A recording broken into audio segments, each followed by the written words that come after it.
continuando con nuestra serie de sermones que es Pásalo. Serie de sermones que es Pásalo.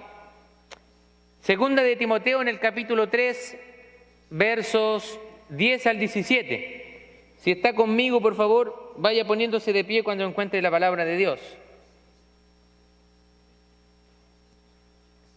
Vamos a darle lectura en el nombre del Padre, Hijo y Espíritu Santo. Dice así la palabra de Dios. Pero tú has seguido mi doctrina. Está el apóstol Pablo hablándole a Timoteo. Pero tú, Timoteo, has seguido mi doctrina, conducta, propósito, fe, longanimidad, amor y paciencia, persecuciones, padecimientos, como los que me sobrevinieron en Antioquía, en Iconio, en Listra.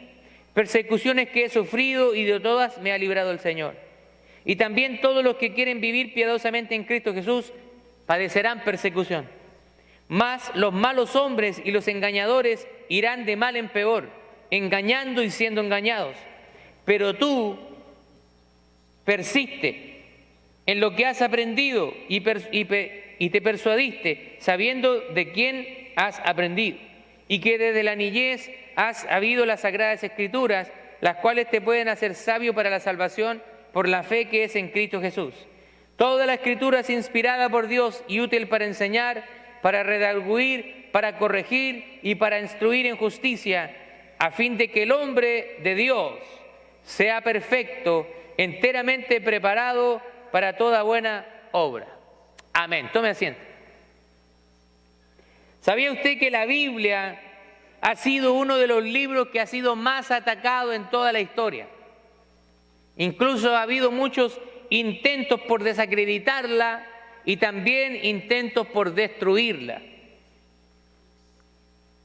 Esto comenzó a temprana edad, después de que nació la Iglesia, y uno de los emperadores que empujó la prohibición de la Biblia y la persecución a los cristianos fue el emperador romano Diocleciano en el año 316. Ahora también hay un francés que es conocido como Voltaire. Él fue un enemigo y crítico de la Biblia. ¿Sabe lo que dijo él antes de su muerte? Dijo: después de mi muerte, la Biblia pasará a la historia y nadie la volverá a publicar. Después de la muerte de Voltaire, su vieja imprenta y la casa misma donde él vivía fueron compradas por la Sociedad Bíblica de Ginebra. El 24 de diciembre del año 1933, el gobierno británico le compró a los rusos el valioso manuscrito sinaítico de la Biblia. ¿Y sabe cuánto pagó por ellos? $500,000, $500,000. En contraste, ese mismo día, una primera edición de la obra de este escritor Voltaire costaba apenas 11 centavos en las librerías de Francia. Ahora, actualmente una de las librerías más grandes e importantes de Europa se encuentra precisamente hospedada en la casa de Voltaire. Aquel hombre que dijo que la Biblia no se volvería a imprimir, se equivocó, porque no está luchando contra Dios, contra los hombres, sino contra el mismo Dios. Seguramente usted ha escuchado a muchas personas atacar la Biblia y le dicen: pero la Biblia fue escrita por un hombre. ¿Ha escuchado eso? Bueno, cuando usted escuche eso, usted dígale: estás equivocado, porque no fue escrita por un hombre, fueron alrededor de 40 hombres. 40 hombres en un periodo de 1500 a 1600 años. Y fue escrito por diferentes escritores de diferentes trasfondos social y económico. Fue escrito por pescadores humildes, por reyes, por profetas, hombres ricos. Y el mensaje de la Biblia es uno solo y apunta a la salvación del hombre. La Biblia no tiene contradicciones. A veces puede aparentarnos que la tenga, pero no tiene contradicciones. Eso es lo más maravilloso. La Biblia fue inspirada por Dios Y la Biblia no es un libro cualquiera, porque es un libro que cuando usted lo lee, es el único libro en que su autor está presente a través de su espíritu. Es un libro que tiene poder. Es un libro que cuando usted lo lee, las palabras de ese libro comienzan a tener un efecto en su corazón, en su mente. Es un libro que transforma vidas.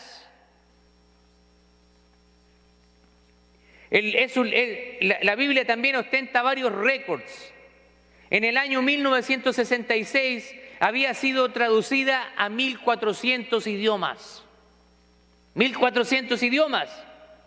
Ahora, en el año 2019, probablemente este número siga subiendo, pero ya la Biblia ha sido traducida a más de 2018 idiomas. Ha sido traducida completamente o algunas partes de la Biblia. Incluso ha sido traducida a idiomas que usted y yo ni siquiera hemos oído hablar. En mi país, por ejemplo, están los nativos, las personas que vivían ahí antes de la colonización española, son un pueblo que se llama los mapuches. Y ellos tienen un idioma que se llama mapudungún. Y la Biblia fue traducido el Nuevo Testamento al mapudungún. Hay ministerios a nivel mundial que están traduciendo la Biblia a pueblos que no la tienen en su idioma. Esto es maravilloso. Para que usted pueda entender esto, usted quizás le dice, bueno, fue traducida a más de 2.000 idiomas, pero esto es algo tremendo. Para que usted vea un ejemplo, usted ha escuchado de un escritor que se llama Shakespeare. Seguramente si yo le digo Romeo y Julieta, usted se va a hacer familiar. Shakespeare fue un escritor inglés y sus obras han sido traducidas a 50 idiomas. Nosotros tenemos en español algunas obras de Shakespeare. Compare 50 idiomas a más de 2018 idiomas. Así que la Biblia todavía tiene el récord. Ha sido el libro más impreso en la historia de la humanidad. Ahora, uno de los ataques más fuertes que nosotros recibimos como cristianos es con respecto a la declaración de que la Biblia es autoritativa. La Biblia contiene la verdad absoluta. Pero estamos en un mundo posmoderno donde la verdad se hace relativa y según el posmodernismo tiene que existir una tolerancia hacia ese tipo de afirmaciones. ¿Por qué una religión puede reclamar ser la verdadera y otra no? ¿Por qué yo puedo tener la verdad y otra persona no? ¿De dónde vienen esos parámetros? ¿De dónde se definen los estándares absolutos morales? Yo puedo decir que golpear a una persona está correcto, pero alguien puede decir que no lo está. Entonces, ¿a quién le damos la razón? ¿Dónde podemos obtener estos absolutos? Solamente a través de la palabra de Dios. ¿Usted sabía que muchas de las constituciones que existen en diferentes países, esas constituciones están basadas en el Decálogo o los 10 mandamientos o en la palabra de Dios? De hecho, la Constitución de los Estados Unidos fue fundada sobre la base de la Biblia, aunque muchos quieran olvidarlo hoy. La Biblia es la palabra de Dios. Ahora, ¿usted sabía que en el primer siglo muchos cristianos comenzaron a ser perseguidos? Pero no fueron perseguidos por cualquier causa. De hecho, el Imperio Romano permitía cualquier tipo de religión. Era tolerante con la religión. Así que si alguien adoraba a un dios o participaba de la religión politeísta, los romanos no les preocupaba. Pero ¿por qué comenzaron a perseguir a los cristianos? ¿Sabe por qué lo hicieron?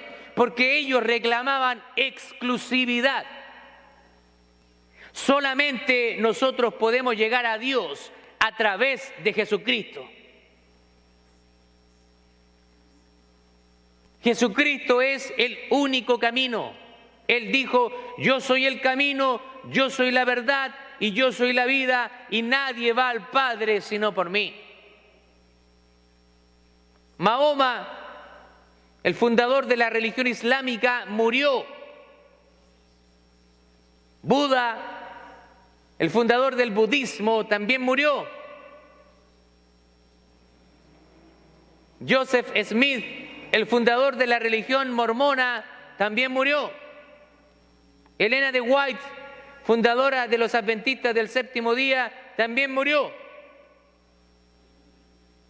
Pero el fundador del cristianismo, el mismo Señor Jesucristo, es el único que hoy está vivo y está sentado a la diestra de Dios el Padre.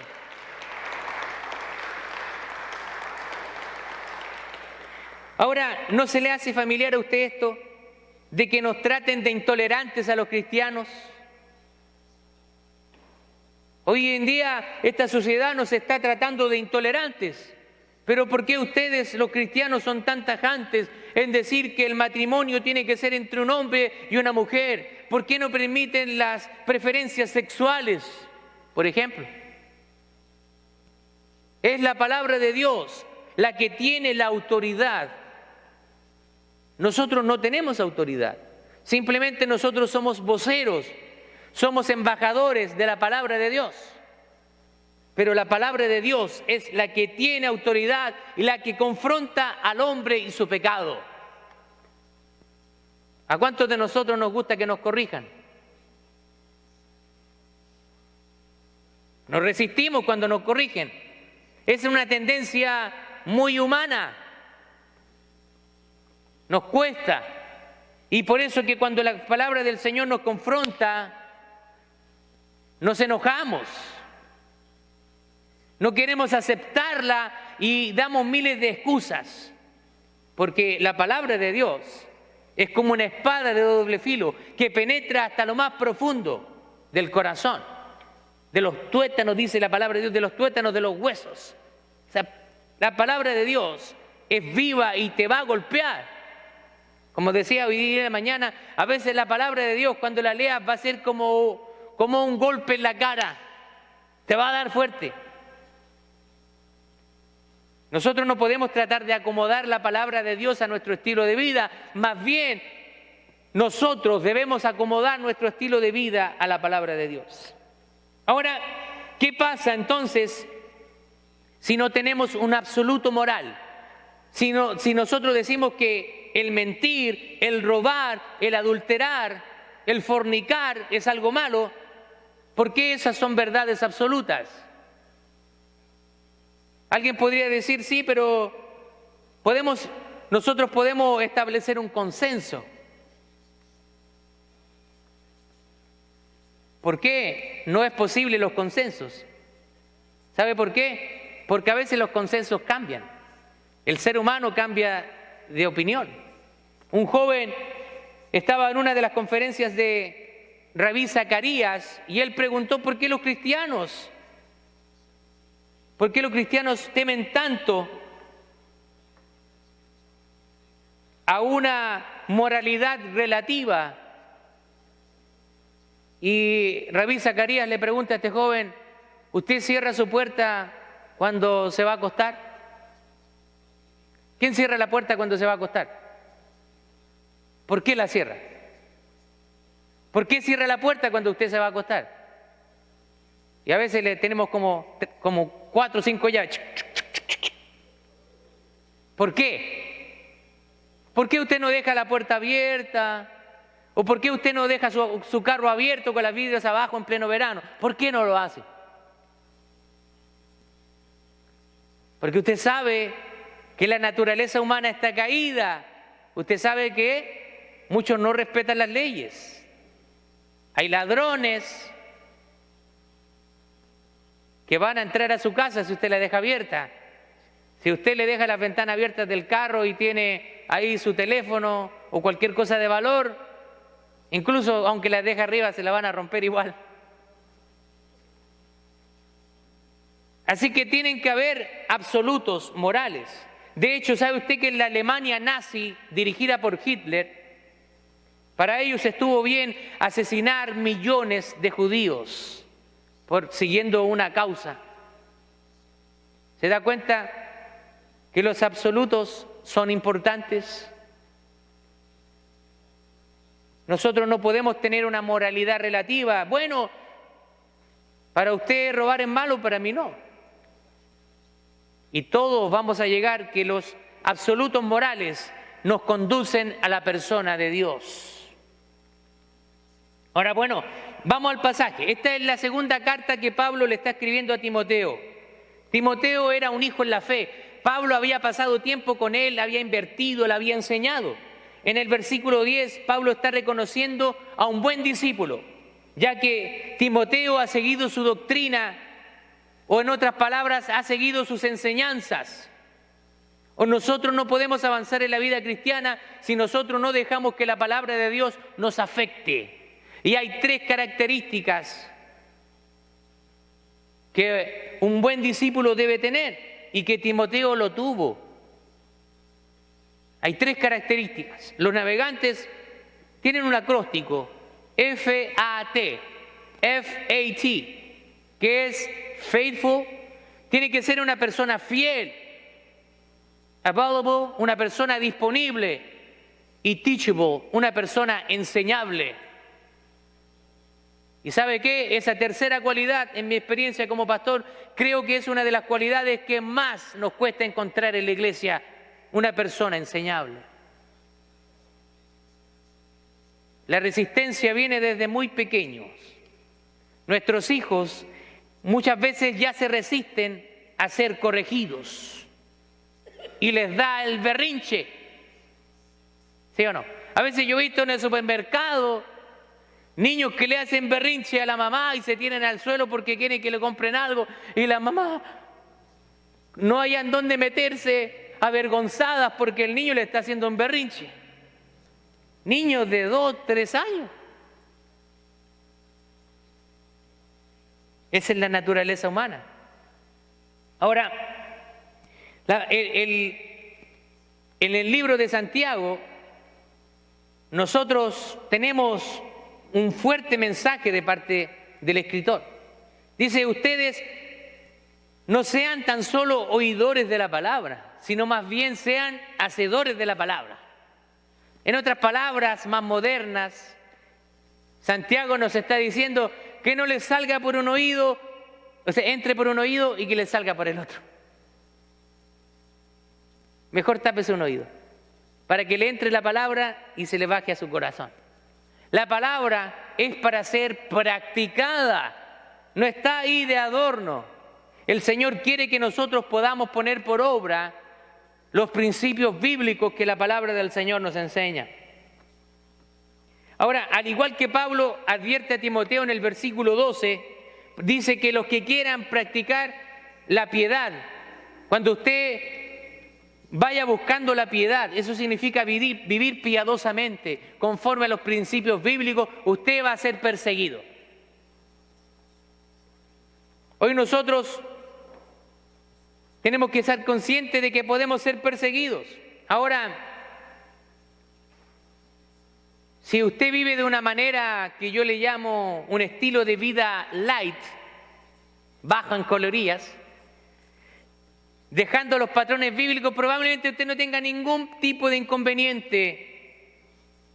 Si usted pasa como un cristiano incógnito o desapercibido en el lugar donde usted está, usted va a vivir tranquilo, no va a tener ningún tipo de problema.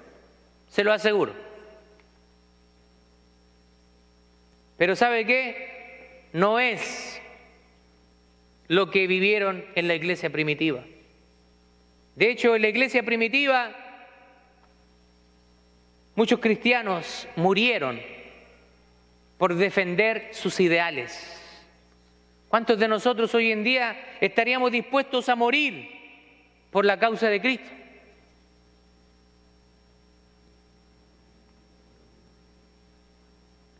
La iglesia somos llamados a vivir una vida santa.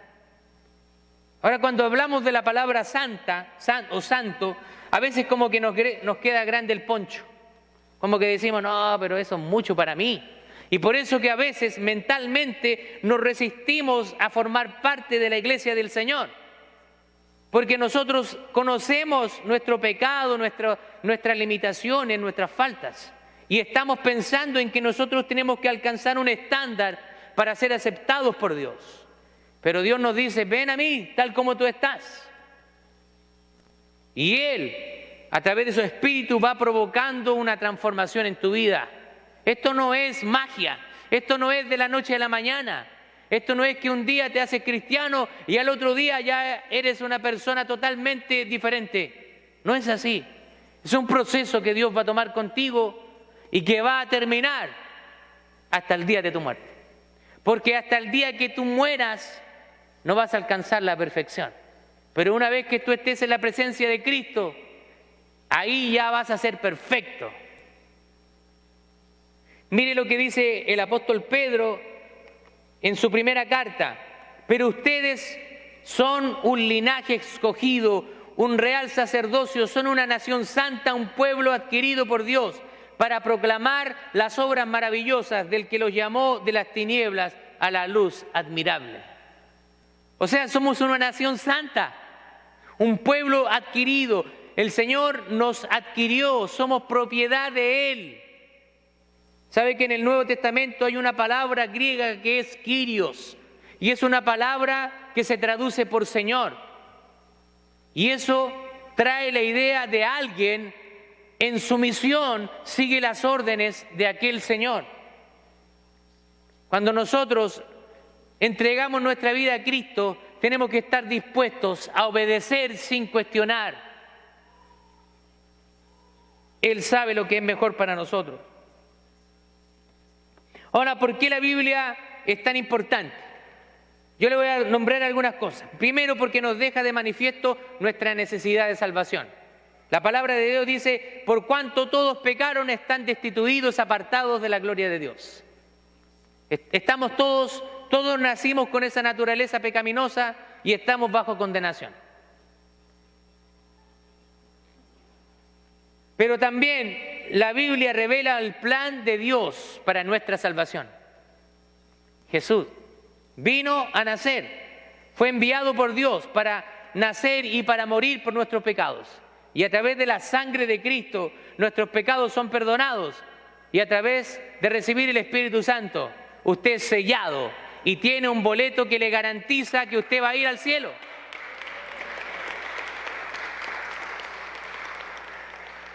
Si alguien le pregunta, ¿dónde te vas cuando te mueras el día de hoy? Hay personas que dicen, no sé, eso lo sabe Dios nomás. Pero nosotros podemos tener la seguridad. Si alguien me pregunta a mí, ¿por qué Dios te va a dejar entrar en el cielo? Mi respuesta es, porque Jesús está en mi corazón y vive en mí, y yo le acepté como Señor, y Jesucristo pagó la deuda por mí. Así que yo voy al cielo porque Jesús mora en mí, el Espíritu de Dios está en mí.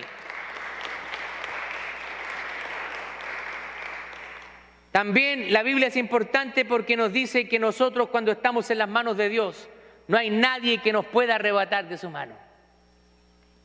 Dios es un Dios bueno y un Dios santo. La Biblia también es importante porque es nuestro alimento espiritual para nutrirnos y crecer espiritualmente. ¿A cuántos les gusta comer aquí? A todos nos gusta comer. De hecho, en la mañana conversaba con un hermano americano y yo le decía, nosotros los hispanos nos encanta comer y tenemos cualquier pretexto para salir a comer. Hacemos un cumpleaños, una fiestecita, celebramos cualquier cosa, pero la idea es juntarnos para comer. Nos encanta comer. En lo espiritual, también nosotros necesitamos alimentarnos. ¿Qué pasa cuando usted no come por un buen tiempo? O los que no están acostumbrados a ayunar. Usted ya después de un par de horas ya está como ahí desvaneciéndose entero. Y ya está mirando ya el arroz con grandules, los taquitos de frijol con chorizo de los mexicanos, unas variaditas ahí los hondureños. Estoy abriendo el apetito, ¿eh? Así como físicamente el cuerpo necesita alimento, también nuestro espíritu. Si usted no va a crecer, si usted no invierte tiempo en la palabra de Dios, ¿sabe qué? El pastor Denis compartía con nosotros en una clase de membresía, hay dos cosas eternas. Hay dos cosas eternas. ¿Quién sabe? A ver, ¿quién estuvo ahí o le soplaron? ¿Cuáles son esas dos cosas eternas? O sea que su eternidad está segura. El alma del hombre. ¿Y qué más? La palabra de Dios. Esas dos cosas son eternas. El alma del hombre es eterno. Si usted muere, su cuerpo será destruido. Pero ¿sabe qué? Su espíritu va a vivir para siempre. Y tiene dos opciones. Eso a veces no nos gusta hablar de esto, pero hay dos opciones. Aquellos que mueran en Cristo, vamos a ir a morar con Él. Pero aquellos que hayan rechazado a Dios, ellos mismos escogen irse al infierno. Dios no envía a nadie al infierno. Simplemente es la consecuencia de la propia decisión de las personas. Así que hay dos cosas que son eternas: el alma del hombre y la palabra de Dios. Ahora yo quiero hacerle una pregunta. ¿En qué está invirtiendo usted su tiempo ahora mismo? ¿Está invirtiendo tiempo en las cosas que son eternas o en las cosas temporales? Estamos preocupados de las cosas materiales, de adquirir bienes, de trabajar y trabajar para agarrar más guita, más dinero, porque quiero agarrar ya el iPhone 11 que salió ya. Aunque me tenga que endeudar por 2 años con la compañía. ¿En qué usted se está enfocando? ¿En qué se está enfocando? ¿Se está enfocando en las cosas que realmente importan? ¿En las cosas que van a tener un valor eterno? Pase tiempo en la palabra de Dios. La palabra de Dios dice que toda la escritura es inspirada por Dios. ¿Sabía usted que esa palabra que se traduce del idioma original, que es el griego, esa palabra para inspirada significa que la Biblia es exhalada, es respirada por Dios? Quiere decir que la Biblia está viva. Por eso que cuando usted la lee, esas palabras no pasan desapercibidas para usted. Esa palabra comienza a hacer usted a sentir algo. Cuando usted comienza a leer la Biblia, algo comienza a suceder en su persona. No es un libro cualquiera. Es un libro que ha transformado la vida de millones de personas en todo el mundo.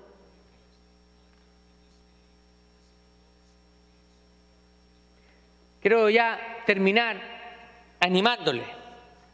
Si hay dos cosas que son eternas, el alma del hombre y la palabra de Dios, ¿no deberíamos estar enfocándonos en eso? En pasar tiempo leyendo la palabra de Dios. Mire lo que dice Lucas capítulo 21, verso 33. El cielo y la tierra pasarán, pero mi palabra no pasará. El profeta Isaías en el capítulo 40, verso 8 dice: se seca la hierba, se marchita la flor, pero la palabra de Dios permanece para siempre. Primera de Pedro en el capítulo 1, verso 25 dice: mas la palabra del Señor permanece para siempre, y esta es la palabra que por el Evangelio nos ha sido anunciada. Quiero terminar animándole a que nosotros podamos ser como el discípulo Timoteo. Timoteo fue un joven que siguió la enseñanza de Pablo y fue un líder usado en la iglesia de Éfeso. Llegó a ser pastor de una iglesia.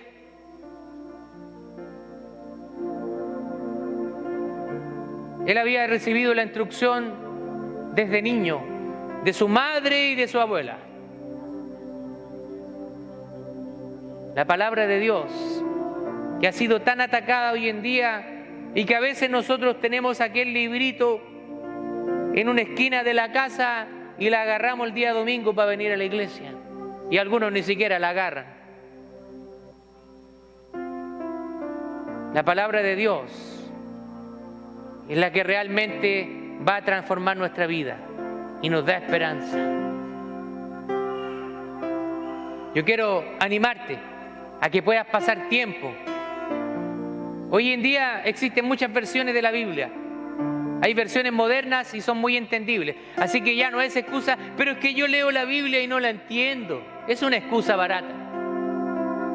Hay traducciones modernas y usted la lee y se entiende todo. Ha habido una actualización de idioma. Lo que pasa es que a veces nosotros tenemos tiempo para lo que queremos.